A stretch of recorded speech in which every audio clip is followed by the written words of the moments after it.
நான் ஃபாலோ பண்ற பிளாகர்ஸ், நான் ஃபாலோ பண்ற ஆக்டர்ஸ், ஆக்ட்ரஸ், செலிபிரிட்டிஸ், அதுக்கப்புறம் வந்து ஆர்ஜே, விஜே எல்லாருமே சிஜேபி ப்ரொடெஸ்டுக்கு ஆதரவா நிக்கிறாங்களே. ஆனா சிஜேபி ப்ரொடெஸ்ட்ல கலவரம் நடந்திருக்கு, யாருமே அதை பத்தி பேச மாட்டாங்க. இன்ஸ்டாகிராம் போகவே கடுப்பா இருக்கு அப்படின்னு நினைக்கக்கூடியவர்களுக்கு தான் இந்த பதிவு. தொடர்ந்து பாருங்க. சிஜேபி ப்ரொடெஸ்ட் போலீஸ்காரங்க பயங்கரமான அடக்குமுறை பண்றாங்க, மாணவர்கள் எல்லாம் வந்து போட்டு நசுக்குறாங்க, பொசுக்குறாங்க அப்படின்னு நிறைய நானே நேற்று 1-2 சினிமா நடிகர்கள் எல்லாம் போடுறது பார்த்தேன். நிறைய பேர் போட்டுருக்காங்க. சோ இதுக்கு பின்னாடி இருக்கக்கூடிய மைண்ட் செட் என்ன அப்படிங்கறத நம்ம இந்த வீடியோல பார்ப்போம். எப்பவுமே இந்தியாவுடைய டிஃபென்ஸ் போர்சஸ் மேல காஷ்மீர்ல பணி செய்யக்கூடியவங்க, குறிப்பா அவங்க மேல ஒரு அவநம்பிக்கை ஏற்படுத்தும் பணியை தொடர்ந்து பண்ணிட்டு இருந்திருக்காங்க. இப்பதான் அதுக்கெல்லாம் ஒரு முற்றுப்புள்ளி வைத்து காஷ்மீர்ல என்னதான் நடந்தது, அங்க இருக்கக்கூடிய தீவிரவாத அமைப்புகளும் தீவிரவாத இளைஞர்களும் என்ன மாதிரியான விஷயங்கள்லாம் செஞ்சாங்கன்னு மக்களுக்கு வெளில வந்தது. இத்தனை நாள் அது வரவே இல்லை.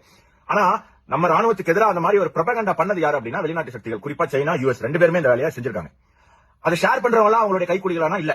இந்த நடிகர்களா இருக்காங்களா, இவங்க எல்லாம் வெளிநாட்டு சக்திகளுடைய கைக்கூலிகளா, இல்லாட்டி சோஷியல் மீடியா இன்ஃபுளுன்சர்ஸ் சிஜேபி ப்ரொடெஸ்டுக்கு ஆதரவா பேசுறவங்க எல்லாருமே பணம் வாங்கிட்டு பேசுறாங்களா இல்ல. அதுதான் நான் சொல்ல வரேன். ஏன்னா இது ஒரு ஹியூமன் மைண்ட் செட்.